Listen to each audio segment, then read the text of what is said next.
तो चलिए देखते हैं हमारा मैथ्स का second chapter, arithmetic test second chapter, 4 fundamental operations on whole numbers.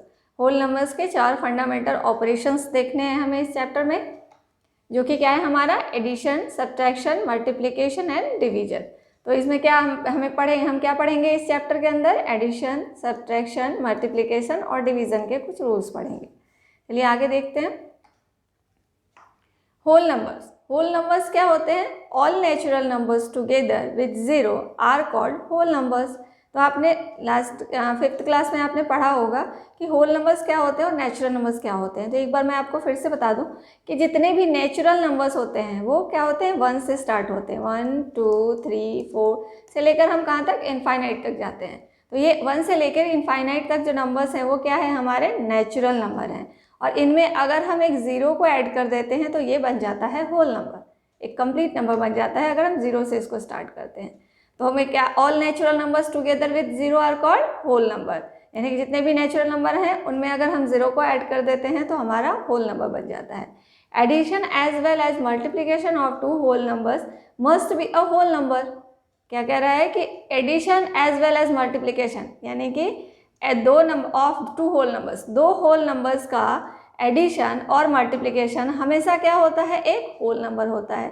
किसी भी 2 नंबर को अगर हम ऐड करें या मल्टीप्लाई करें तो क्या होगा? हमें एक होल नंबर ही मिलेगा। But same is not true while having the operation like subtraction and division on whole number. लेकिन ऐसा सब्ट्रैक्शन और डिवीजन में नहीं होता कि हम सब्ट्रैक्शन 2 नंबर्स को सब्ट्रैक्ट करें तो हमें एक होल नंबर ही मिले, ऐसा नहीं, ऐसा हर जगह पे नहीं होता है।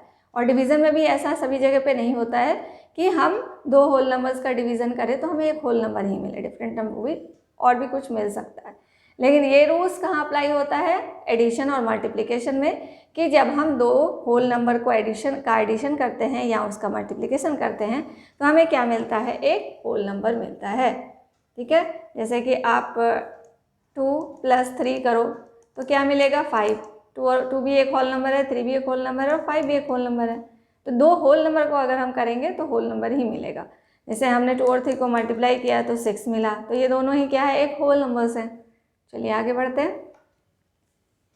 Fundamental operations, closure law. Fundamental operations तो हमें पता चल गया कि एडिशन, सब्ट्रैक्शन, मल्टीप्लिकेशन और डिवीजन है। इसके अंदर कुछ रूल्स भी होते हैं। ठीक है, कुछ रूल्स होते हैं जो रूल्स हम लोग अभी आगे देख रहे हैं। तो फर्स्ट रूल क्या, लॉ क्या है? कुछ लॉज होते हैं। जैसे फर्स्ट लॉ क्या हो गया? Closure law. क्लोजर लॉ क्या होता है हम आगे देखते हैं।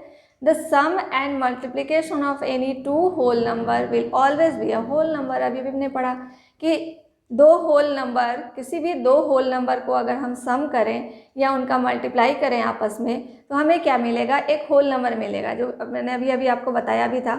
फॉर एडिशन 1 + 2 अगर हम ऐड करते हैं तो 3 मिलता है, जहाँ की 1 भी एक होल नंबर है, 2 भी एक होल नंबर है, और जब हम इसको ऐड करते हैं तो 3 जो मिला वो भी एक होल नंबर है। 4 एक होल नंबर है, 5 एक होल नंबर है, इन दोनों को हमने प्लस किया तो 9 मिला, जो कि एक होल नंबर है। तो यहाँ हमने देख लिया एडिशन में हमें वही मिला। मल्टीप्लिकेशन में क्या होता है? 2 × 3, ये दोनों होल नंबर है, दोनों को मल्टीप्लाई किया हमने तो 6 मिला, तो तीनों ही क्या है? एक होल नंबर है। 4 भी होल नंबर है, 5 भी होल नंबर है। 4 और 5 को हमने मल्टीप्लाई किया तो 20 मिला, जो कि एक होल नंबर है।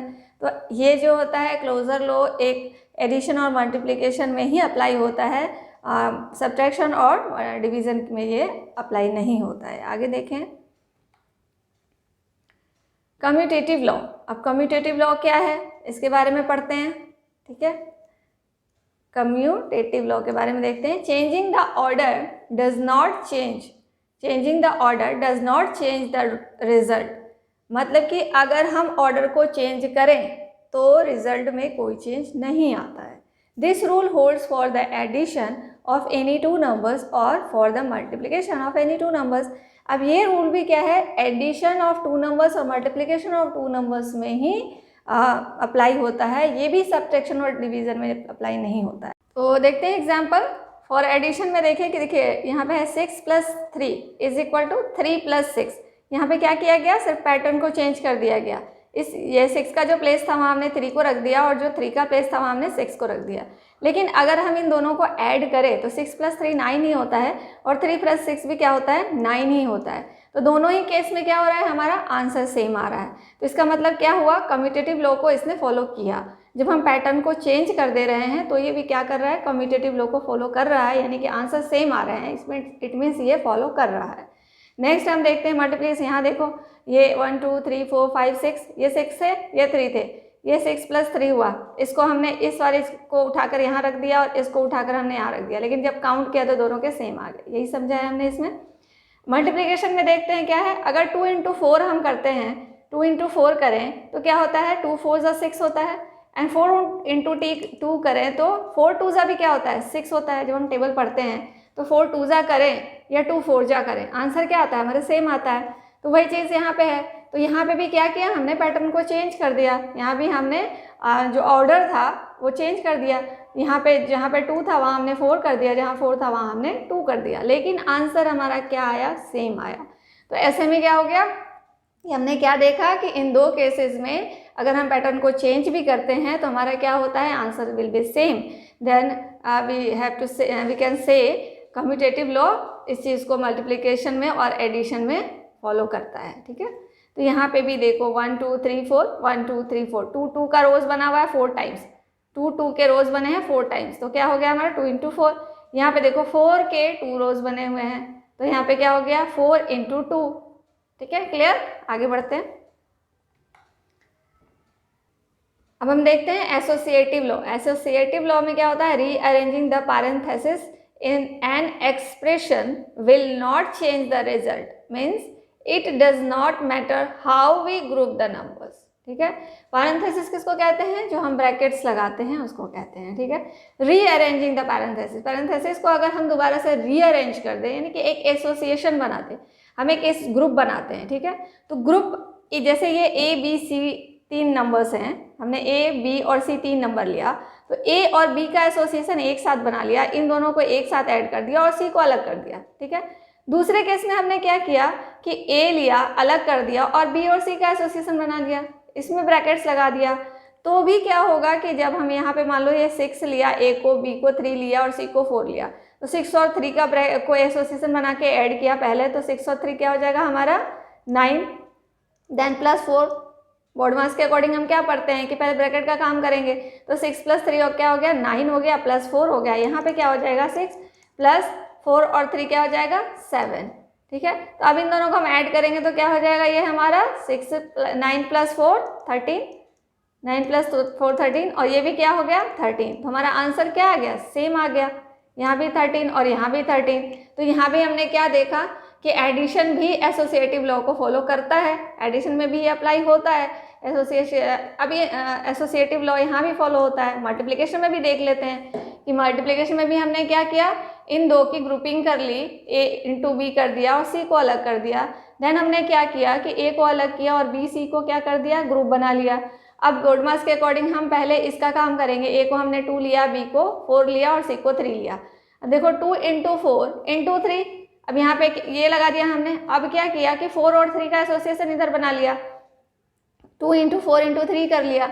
दोनों ही केस में क्या होगा 4 2 8 × 3 और यहाँ क्या होगा 2 × 4 3 12, तो 8 3 24 और यहाँ पे 12 2 24। दोनों केस में आंसर क्या आ रहे हैं, हमारे सेम आ रहे हैं, 24 आ रहा है। तो इस तरह से इस चीज़ को यहाँ पे हमने ग्राफ के मेथड से समझाया है। ठीक है, तो ये हो गया हमारा, दोनों ही केसेस में हमें आंसर सेम मिल रहे हैं। हम चाहे उसको पैटर्न को यानी कि पैरेंथेसिस को चेंज कर रहे हैं, एसोसिएशन को चेंज कर रहे हैं, तो भी हमारा आंसर सेम आ रहा है। तो हम क्या कह सकते हैं कि यहाँ भी एसोसिएटिव लॉ को फॉलो किया जा रहा है, लेकिन सब्ट्रैक्शन और डिवीज़न में ये फॉलो नहीं होता है। अगर हम सब्ट्रैक्शन डिवीज़न में ये रूल लगाते हैं तो ये चेंज हो जाता है। आप कुछ भी एग्जाम्पल लेके आप करके आप देख सकते हो कि उसमें क्या होगा कि चेंज हो जाएगा। ठीक है, आगे बढ़ते हैं। अब हमें देखना क्या है कि ये जो हमने रूल्स पढ़े हैं, ये जो लॉज हमने पढ़े हैं, इन लॉज का यूज़ क्या है, क्या यूज़ है इनका, क्यों हमने पढ़ा ये रूल्स, क्या फ़ायदा है। अब आपके दिमाग में ये क्वेश्चन आने चाहिए कि ये हम रूल्स जो पढ़ रहे हैं इसका हमें क्या यूज़ है, हम क्यों पढ़ रहे हैं इसे। तो वही हम यहाँ बता रही हूँ मैं आपको कि sometimes it is easier to add two और multiply in a different order कभी कभी क्या होते हैं, कुछ क्वेश्चंस होते हैं जिनको सॉल्व करने के लिए हमें उसे थोड़ा ईजी बनाना पड़ता है। ईजी बनाने के लिए हम इन रूल्स को यूज़ करते हैं। जैसे कि देखो यहाँ एक क्वेश्चन हमने लिया है, व्हाट इज़ 19 + 36 + 4, ठीक है। अब इनको आप ऐड करोगे, एक तो सिंपली आप ऐड करोगे, ठीक है, और दूसरा क्या कर सकते हैं, हम इसको एक अलग तरीके से एसोसिएटिव लॉ के अकॉर्डिंग भी हम इसको बना सकते हैं, जैसे ग्रुपिंग करके। लाइक देखो आप क्या करोगे कि ऐसे दो नंबर्स इसमें से हम निकाल लेंगे कि जो 0 के टर्म में चला जाए, यानी कि जिसके साथ लास्ट में 0 आ जाए, तो वो ईजी हो जाता है ऐड करना। तो हमने यहाँ क्या किया, 19 + 36 + 4 को क्या किया, 19 को अलग कर लिया, और हम देख रहे हैं 6 और 4 को ऐड करते हैं तो लास्ट में 10 आता है, 0 आ रहा है, तो हमने 36 और 4 का एक एसोसिएशन बना लिया। अब 19 अलग कर दिया, 36 और 4 को ऐड किया हमने, तो क्या आया, 40 आ गया। अब इन दोनों को ऐड करेंगे तो 9 0 0 हो गया, 9 0 9 हो गया, 9 + 0 9 हो गया, एंड 4 + 1 क्या हो गया, 5 हो गया। तो हमारा आंसर ज़्यादा जल्दी मिलेगा। अब ये देखते हैं, ये तो हमने देखा एडिशन के लिए। अब देखते हैं मल्टीप्लिकेशन के लिए। देखो अगर 2 × 16 × 5 है, तो इसे हम इजी बनाने के लिए क्या करेंगे, यहाँ भी हम एसोसिएटिव लॉ को यूज़ करेंगे। 2 × 16 × 5, तो हमें देखना है कि कौन से दो को अगर हम मल्टीप्लाई करते हैं कुछ 0 के टर्म में चला जाता है। तो देखो 5 और 2 को अगर हम मल्टीप्लाई करें तो ये 10 बन जाता है। तो हमने क्या किया कि 2 और 5 को एक ब्रैकेट के अंदर डाल दिया, 16 को हमने बाहर कर लिया। तो हम क्या लिखेंगे फिर, 5 2 5 सा क्या हो जाता है, 10 हो गया, इंटू 16 हो गया। अब 16 को किसी भी नंबर को अगर हम 10 से यानी कि 0 के टर्म से मल्टीप्लाई करते हैं, जितने 0 होते हैं उतने 0 हम आगे लगा देते हैं उस नंबर के साथ। तो यही हमने किया, 16 1 से 16 हो गया, 0 लगा दिया। तो ये ज़्यादा आसान तरीका है, बशर्ते कि आप इसको 16 को 2 से मल्टीप्लाई करो, फिर 5 से मल्टीप्लाई करो, तो ये क्या हो गया, हमारे लिए ईजी तरीका हो गया। तो इस तरह से आप एडिशन में भी देखा आपने ये हुआ, और मल्टीप्लिकेशन में भी ये हमने किया। चलिए आगे बढ़ते हैं। डिस्ट्रीब्यूटिव लॉ देखते हैं। डिस्ट्रीब्यूटिव लॉ में क्या है कि the distributive law says that multiplying a number by a group of numbers added together is the same as doing each multiplication separately. तो क्या कह रहा है यहाँ पे, जो डिस्ट्रीब्यूटिव लॉ है, डिस्ट्रीब्यूटिव लॉ जो है, इसमें ये कहा जाता है कि अगर हम मल्टीप्लाई करते हैं किसी नंबर को किसी ग्रुप ऑफ नंबर के एडिशन के साथ, इट मीन देखो यहाँ ग्रुप ऑफ नंबर का एडिशन क्या है, b + c, इसको हम किसी नंबर के साथ अगर हम मल्टीप्लाई करते हैं तो वो किसके बराबर होता है कि अगर हम सेपरेटली इन दोनों नंबर को अलग अलग मल्टीप्लाई करें और उसको ऐड करें, तो जो आएगा रिजल्ट वो हमारा इसके साथ भी वही रिजल्ट आएगा। तो सेम चीज़ है कि इसमें क्या है कि इस चीज़ को हम पढ़ते हैं, क्या पढ़ेंगे कि a × b + c है, अगर हम इसे ब्रेक करते हैं, सॉरी यहाँ पे मल्टीप्लाई है,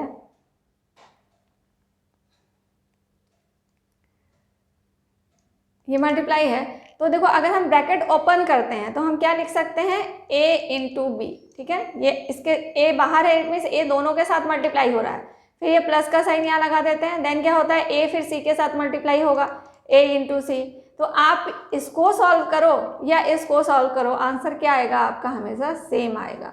अब चलिए देखते हैं ग्राफ में क्या है, ग्राफ किस तरह से बनाया गया है। ये हमारा 3 × 2 + 4, इट मीन्स 2 + 4 क्या होता है, 6 होता है। तो 1 2 3 4 5 6, ठीक है, ये 2 हो गया और ये 4 हो गया, इसकी ग्रुपिंग हो गई, 2 और 4 की ग्रुपिंग होगी, 2 और 4 की ग्रुपिंग होगी, कितनी टाइम्स, 3 टाइम्स। तो 1 2 3 बार लिखा है हमने, उसको 3 टाइम्स लिखा है, 3 टाइम्स इस ग्रुप को लिखा हमने, 2 4 2 4 2 4, यानी कि 6 6 6 6 6 3 18। तो ये सबको काउंट करेंगे तो हमारे क्या आ जाएगा, 18। अब इस तरह से अरेंज करके देखते हैं ग्राफ को, 3 × 2 3 × 2, ठीक है, तो 1 2 3 टाइम्स हो गया, कितने, 1 2 2 2 2 2 2 2 को हमने कितनी बार लिखा, 2 2 2 को हमने 3 टाइम्स लिखा, 1 2 3 बार लिखा 2 2 2 को, तो 3 बार हो गया ये। अब देखो 3 × 4 है, यानी कि 4 को हमने कितनी बार लिखा, 3 बार, 1 2 3 4 1 2 3 4 1 2 3 4, कितनी बार है, 1 2 3 बार। तो दोनों इसमें 2 3 बार है और इसमें 4 3 बार है। तो कितने हो गए, बॉक्सेस को काउंट करो, 1 2 3 4 5 6, इधर 6 हो गया, 1 2 3 4 5 6 7 8 9 10 11 12, तो इधर 12 हो गया, और 6 + 12 को ऐड करोगे तो कितना आ जाएगा आपका, 18 आ जाएगा। इधर भी वही है, ये क्या हो गया आपका 3, और इसको काउंट करो, 1 2 3 4 5 6 हो गए, 6 × 3 हो गया कितना, 18 हो गया आपका, ये भी आपका 18 आ गया। तो दोनों केसेस में हमें आंसर क्या मिल गए, सेम मिल गए। नेक्स्ट देखते हैं आगे। अब use says sometimes it is easier to break up a difficult multiplication. अब ये चीज़ जो हमने अभी देखा, अब इसको भी इसका भी यूज़ क्या है, तो यहाँ भी वही है कि इसका यूज़ हम कब करते हैं, ब्रेकअप अ डिफ़िकल्ट मल्टीप्लिकेशन। कुछ डिफ़िकल्ट मल्टीप्लिकेशन होते हैं, उसको ब्रेक करने के लिए, उसको ईजी बनाने के लिए हम इसका यूज़ करते हैं। देखो जैसे कि क्या है आपका 6 × 204, 6 × 204, यहाँ पे भी इस अब ऐसे मल्टीप्लाई में एक इससे पहले वाला जो एग्जाम्पल था उसमें हमने एसोसिएटिव लॉ को यूज़ किया था। अब ये जो एग्जाम्पल है ये इसमें डिस्ट्रीब्यूटिव लॉ को हम यूज़ करेंगे। कैसे यूज़ करेंगे, देखो 6 × 204 है, ठीक है, तो हमने क्या किया, इसको 200 को ब्रेक कर दिया, 204 को हमने ब्रेक कर दिया। कैसे ब्रेक किया, 204 को हम कैसे ब्रेक कर सकते हैं, 200 + 4 लिख सकते हैं ना। तो यहाँ हमने क्या किया कि 6 × 200 + 4 कर दिया, ठीक है, 6 × 6 कर दिया। अब क्या होगा, 6 को आप 200 से भी मल्टीप्लाई करोगे, प्लस 6 को आप 4 से भी मल्टीप्लाई करोगे। अब ये आसान हो गया हमारे लिए, 6 × 2 = 12 हो गया, प्लस 6 × 4 = 24। तो इसको ऐड करना ज़्यादा आसान है। अगर आप इसको ऐड करते हो तो इसमें जितना टाइम लगता है उससे कम टाइम आपको ऐसे सॉल्व करने में लगता है। इसलिए जो क्वेश्चंस होते हैं, एग्जाम के जो क्वेश्चंस आते हैं, बहुत बड़े बड़े नंबर्स होते हैं, तो इसमें आपको टाइम बचाने के लिए इन रूल्स को यूज़ करना पड़ता है, ठीक है। चलिए नेक्स्ट एग्जाम्पल देखते हैं। What is 16 × 6 + 16 × 4? 16 × 6 एंड 16 × 4 को कैसे मल्टीप्लाई करेंगे। अब आप एक बार 16 × 6 को मल्टीप्लाई करो, फिर 16 × 4 को मल्टीप्लाई करो, उसके बाद इनको ऐड करो, तो ये ज़्यादा टाइम टेकिंग है, ठीक है। अब इसमें टाइम बचाने के लिए हम क्या करें, तो 16 दोनों में आपको दिख रहा है, तो हम क्या करेंगे, 16 कॉमन ले लेंगे, इंटू इसमें 6 बचा तो 6 ले लिया, फिर प्लस का साइन है तो प्लस लगा दिया, देन इसमें 4 बच रहा है तो हमने 4 को ले लिया, ठीक है। अब 6 + 4 को ऐड करते हैं तो क्या आता है, 10 आता है। 16 × 10 क्या हो जाएगा, सीधा 0 लगा देंगे। तो ये बहुत आसान तरीका है और ज़्यादा हमें मल्टीप्लाई भी नहीं करना पड़ा इसमें। ये आसान भी हो गया, जल्दी भी हो गया, और मल्टीप्लिकेशन अगर जितना ज़्यादा करते हैं उतना ज़्यादा कॉम्प्लिकेटेड होता है। तो हमें ज़्यादा से ज़्यादा कोशिश करना है कि उस चीज़ को इस फॉर्म में ले आएँ ताकि हमें उसको करना आसान हो जाए, मल्टीप्लिकेशन वगैरह कम करना पड़े, तो गलती के चांस कम होते हैं। आगे देखते हैं। नेक्स्ट क्या है हमारा, आइडेंटिटी एलिमेंट्स, ठीक है। आइडेंटिटी एलिमेंट्स में क्या पढ़ना है हमें, the identity property of addition, the identity property of multiplication. दो चीज़ें पढ़नी है हमें, एक तो एडिशन के लिए और एक मल्टीप्लिकेशन के लिए। तो the identity property of addition का क्या है, for any real number A, किसी एक रियल नंबर ए के लिए हम देखते हैं एडिशन में आइडेंटिटी प्रॉपर्टी क्या है। तो अगर किसी रियल नंबर ए के साथ, ए में 1 2 3 4 कुछ भी हो सकता है, ठीक है, तो ए में अगर हम 0 को ऐड करें तो हमें क्या मिलता है, ए मिलता है, या फिर 0 के साथ हम ए को ऐड करें तो भी हमें ए मिलता है, ठीक है, बिकॉज 0 की यहाँ कोई वैल्यू नहीं है तो वो सेम अपनी आइडेंटिटी को वो नंबर नहीं खोता है। तो एडिशन के लिए एडिटिव आइडेंटिटी क्या हो गई हमारी, 0 होगी। एडिशन के लिए एडिटिव आइडेंटिटी क्या हो गई हमारी, 0 हो गई, यानी कि 0 में किसी नंबर को जोड़े या फिर किसी नंबर में 0 को जोड़ें या 0 में किसी नंबर को जोड़ें, हमें वही नंबर मिलता है जिस नंबर के साथ 0 को जोड़ा जा रहा है, ठीक है।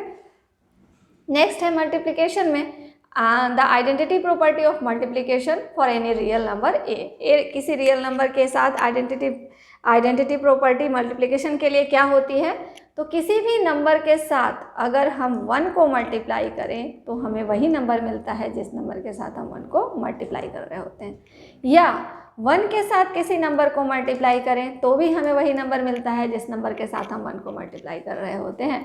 तो व्हाट कैन वी से, कह सकते हैं कि 1 is called the multiplicative identity. Multiplicative identity क्या होता है, 1 होता है। इसका मतलब 1 के साथ हम किसी भी नंबर को मल्टीप्लाई करें तो हमें वही नंबर मिलेगा जिस नंबर के साथ हमने 1 को मल्टीप्लाई किया था।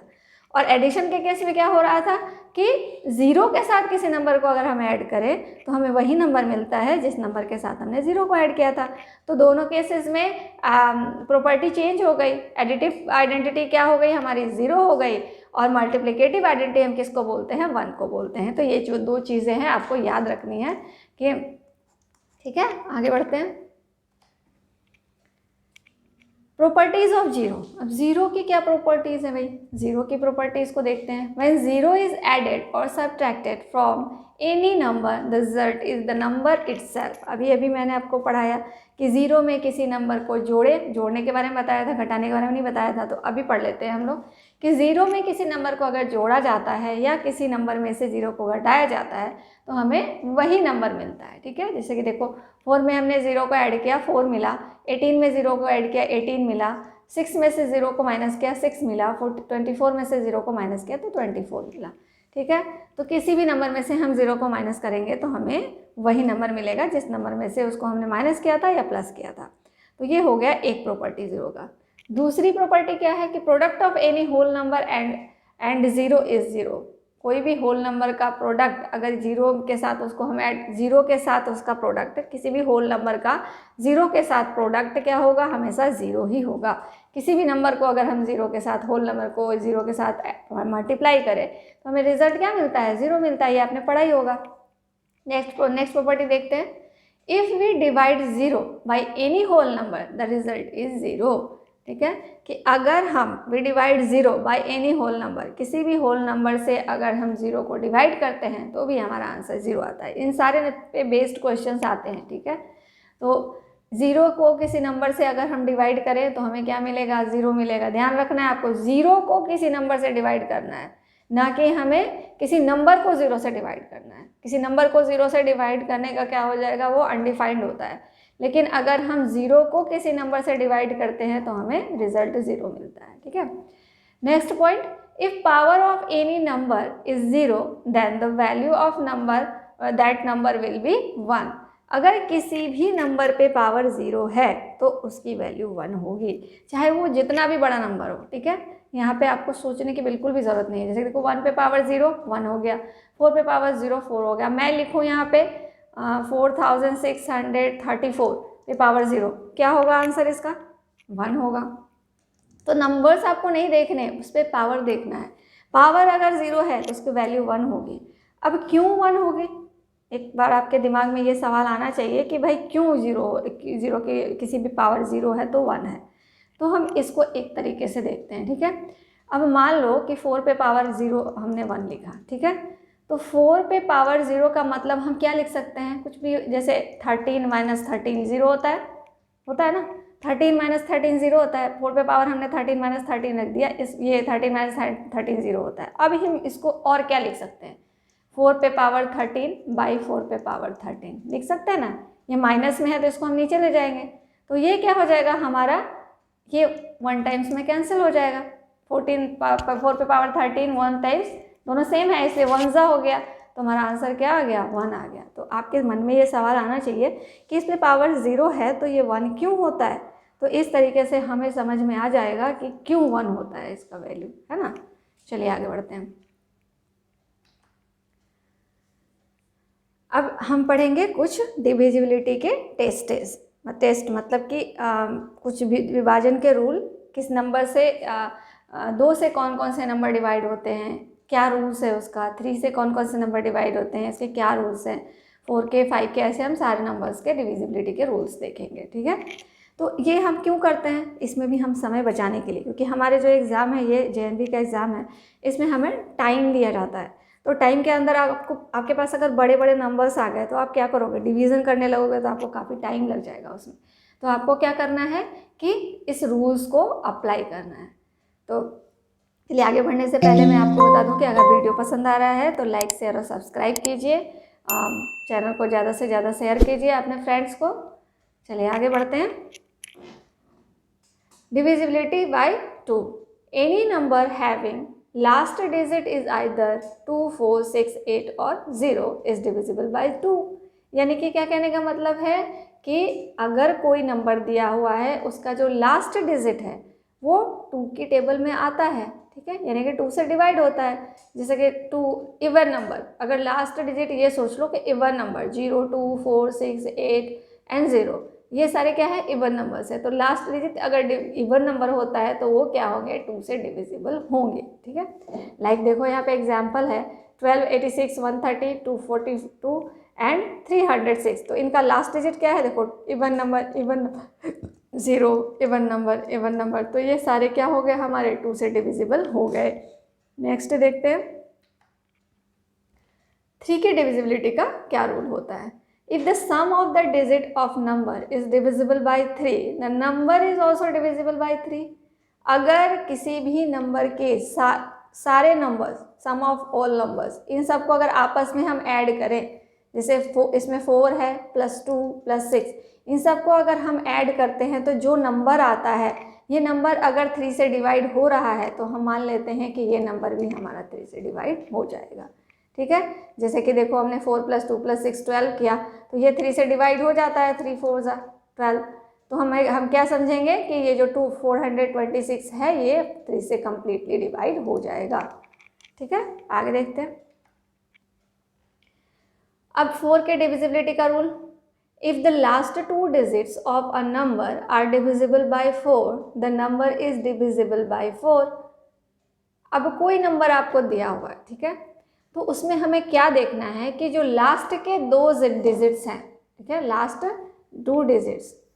के 2 डिजिट्स जो हैं वो अगर 4 से डिवाइड हो रहे हैं तो ये पूरा का पूरा नंबर जो है वो 4 से डिवाइड हो जाएगा। ठीक है, तो हमें क्या देखना है, 4 से अगर पूछा जाता है आपसे कि ये नंबर, कोई भी नंबर दे दिया गया, जैसे कि ये नंबर दे दिया गया, पूछा गया कि बताओ कि ये 4 से डिवाइड हो रहा है कि नहीं हो रहा है कम्प्लीटली, तो हम क्या करेंगे, इसके लास्ट के 2 डिजिट को डिवाइड करेंगे 4 से।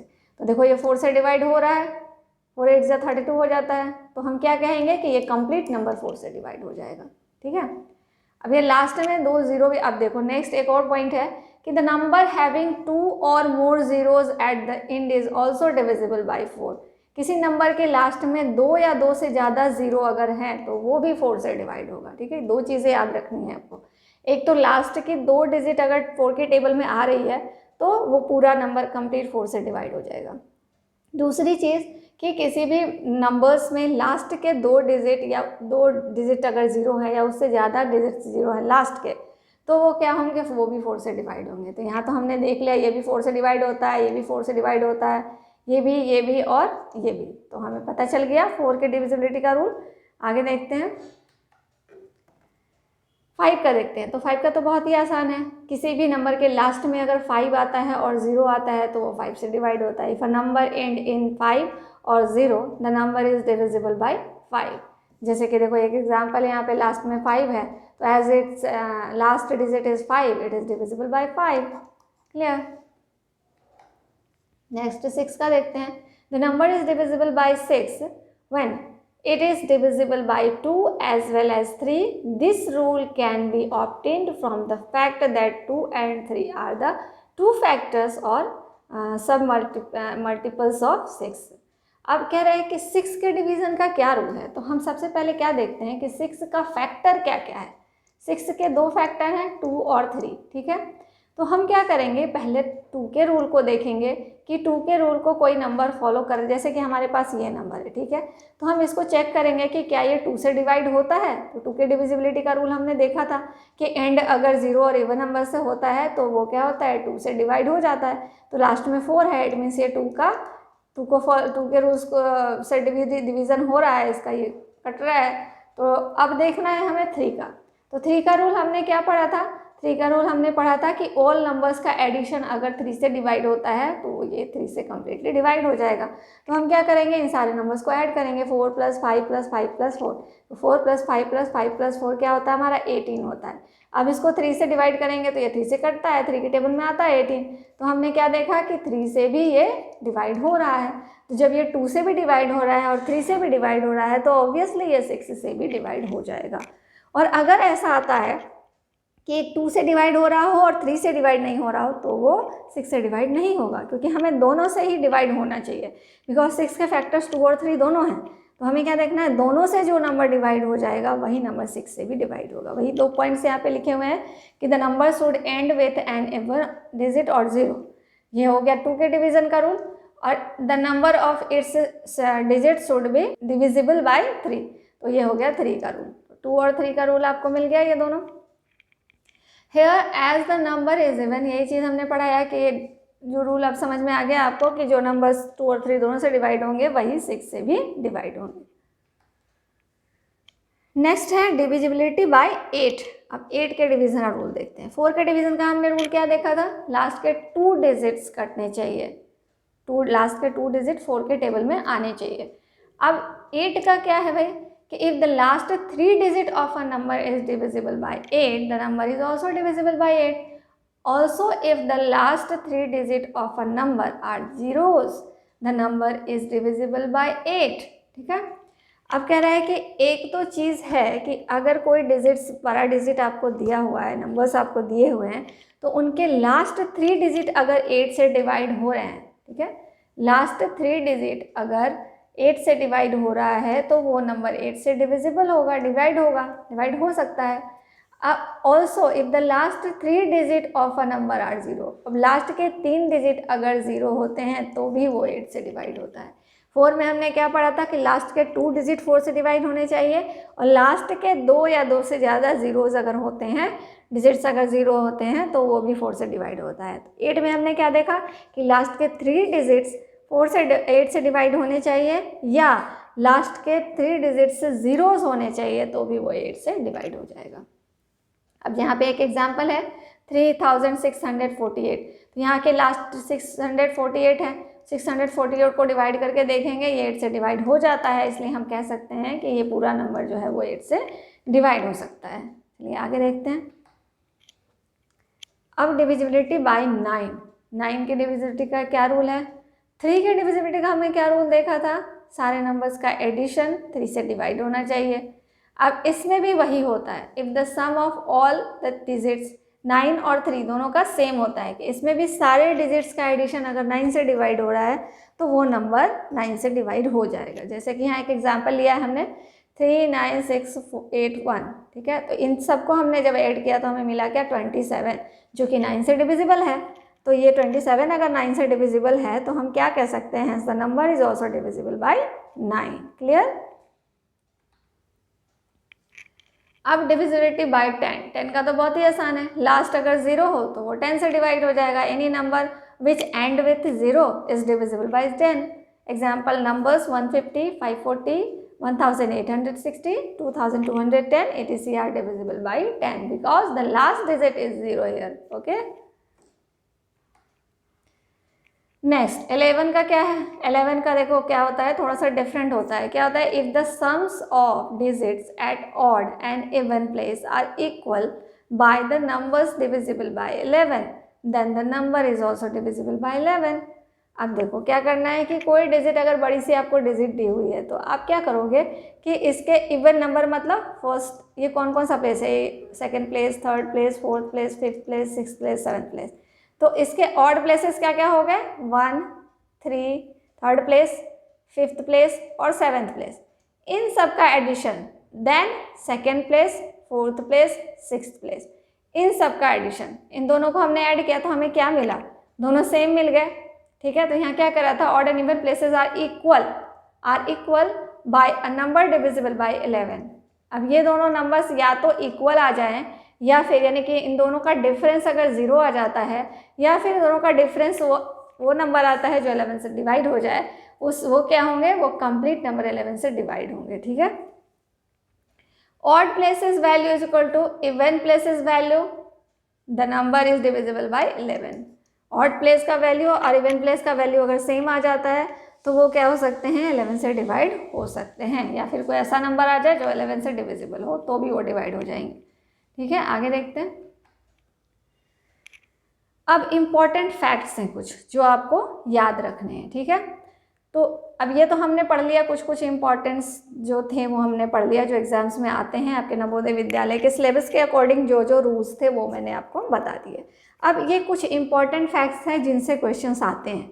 तो एक पहला फैक्ट हमारा क्या है, हमारा फर्स्ट फैक्ट है, if a number is made by writing a digit 6 times then the number is divisible by 7। ठीक है, कि अगर if the number is made, कोई नंबर को अगर 6 टाइम्स लिखा जाता है, ठीक है, किसी डिजिट को अगर हम 6 टाइम्स रिपीट करते हैं वो नंबर क्या होगा, 7, 11 और 13 से डिवाइड हो सकता है। ठीक है, जैसे कि यहाँ पे देखो 8 को हमने 6 टाइम्स लिखा है, 1, 2, 3, 4, 5, 6, 8 को रिपीट किया हमने 6 टाइम्स, तो हम क्या कह सकते हैं, ये 7 से भी डिवाइड होगा, 11 से भी डिवाइड होगा, 13 से भी डिवाइड होगा। यहाँ कोई दिमाग नहीं लगाना आपको अगर क्वेश्चन में है जैसे 5 5 5 5 6 टाइम्स लिखा हुआ है तो आपको क्या करना है, वहाँ कोई दिमाग नहीं लगाना। अगर पूछा जा रहा है कि क्या ये 13 7 11 13 से डिवाइड होता है तो आप वहाँ पे यस लिखोगे, ठीक है।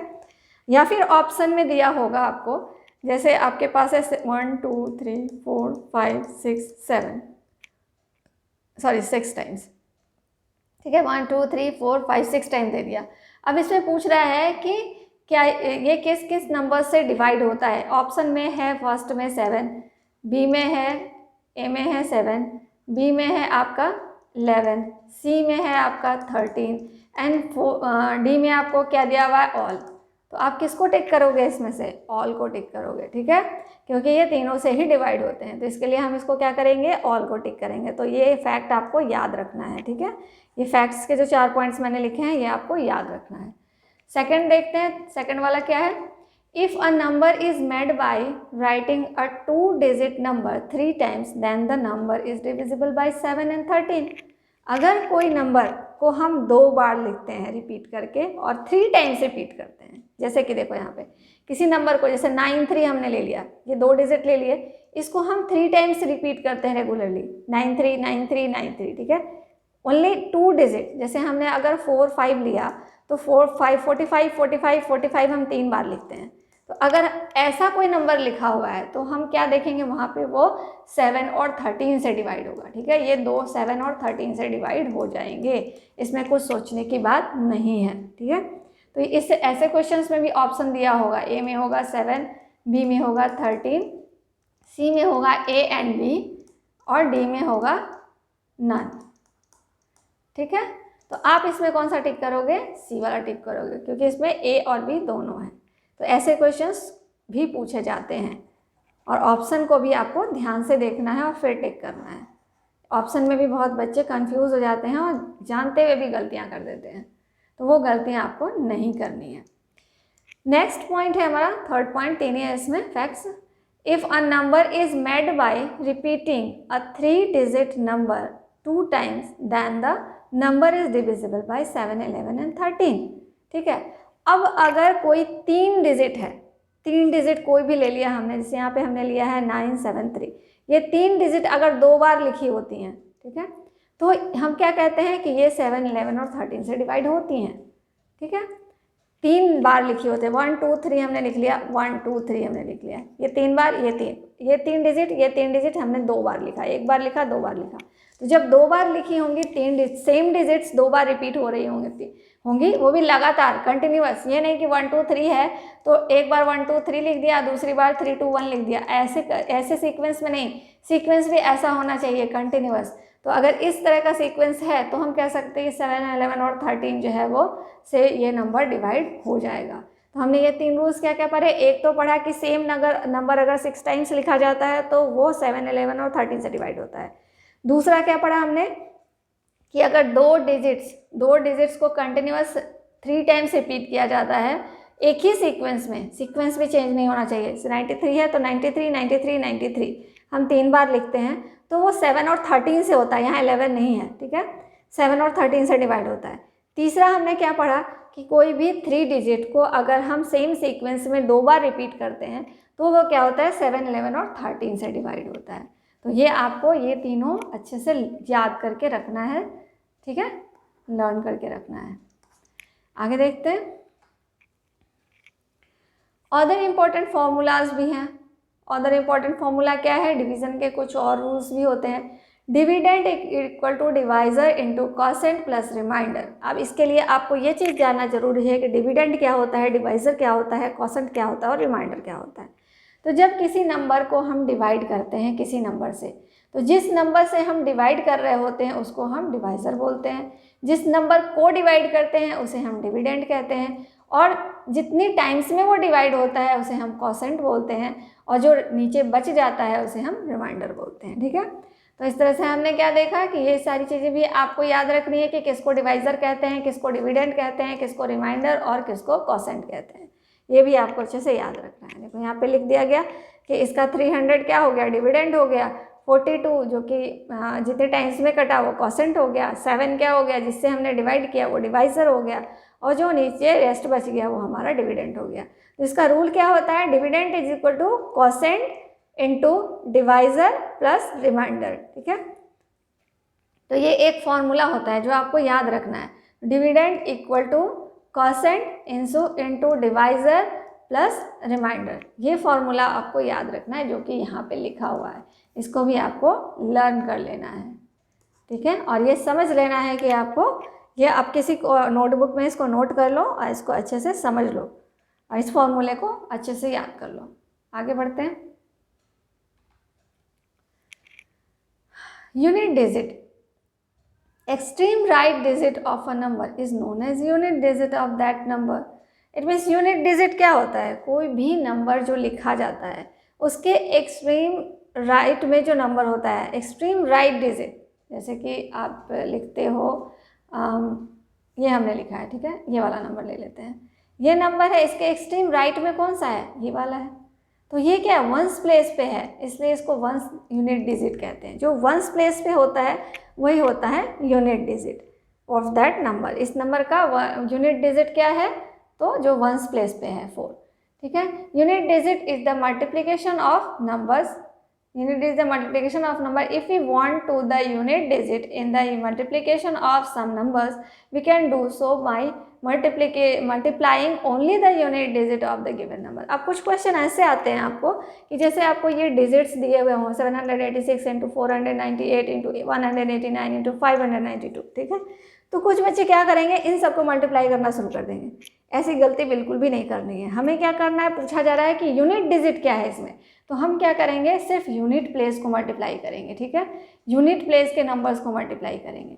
जैसे 6 को 8 से मल्टीप्लाई कर दिया, ठीक है, तो क्या हो गया, 6 इंटू 8 इंटू 9 इंटू 2, इन सबको हमने मल्टीप्लाई किया तो क्या आ गया, 864। तो हमारा वंस प्लेस यूनिट प्लेस पे कौन सा नंबर आ गया, 4 आ गया। तो ऑप्शन में आपका दिया होगा 4 3 2 1, तो आप जो 4 वाला ऑप्शन होगा उसको टिक कर दोगे। तो यहाँ कंफ्यूज करने के लिए देते हैं, इतने बड़े बड़े नंबर्स दे देंगे तो बच्चा क्वेश्चन को देख के ही कंफ्यूज हो जाएगा। लेकिन हमें वहाँ क्या चाहिए, हमें सिर्फ चाहिए यूनिट डिजिट। तो हम क्या करेंगे, सिर्फ यूनिट डिजिट के नंबर्स को लेंगे और मल्टीप्लाई करके चेक कर लेंगे कि जो नंबर आ रहा है उसका यूनिट डिजिट क्या है, उसका जो यूनिट डिजिट होगा वही हमारा आंसर हो जाएगा। क्लियर? चलिए, आज की क्लास हमारे इंट्रोडक्शन की क्लास यहीं ख़त्म होती है। आज की इंट्रोडक्शन की क्लास हमारी यहीं पे ख़त्म होती है। नेक्स्ट क्लास में मिलेंगे इसी टॉपिक से रिलेटेड क्वेश्चंस को लेकर। ठीक है, इसी टॉपिक में इस कॉन्सेप्ट्स को आशा है कि आप लोगों को ये सारे कॉन्सेप्ट समझ में आ गए होंगे। तो इन कॉन्सेप्ट से रिलेटेड मैं कुछ क्वेश्चंस लेके आऊँगी नेक्स्ट क्लास में। आशा है कि आप लोगों को ये सारे कॉन्सेप्ट अच्छे समझ में आए होंगे। नहीं आए तो आप इसको 2 बार 3 बार इस वीडियो को देखो। कहीं भी कोई डाउट है तो आप मुझे मैसेज कर दो। और अगर आपको ये वीडियो मेरा पसंद आ रहा है तो बच्चों मेरे चैनल को लाइक करो, सब्सक्राइब करो, शेयर करो। ठीक है, तो चलिए अब मिलते हैं नेक्स्ट क्लास में नेक्स्ट क्वेश्चंस के साथ। तब तक के लिए टाटा, bye bye, see you, take care, like and subscribe my channel.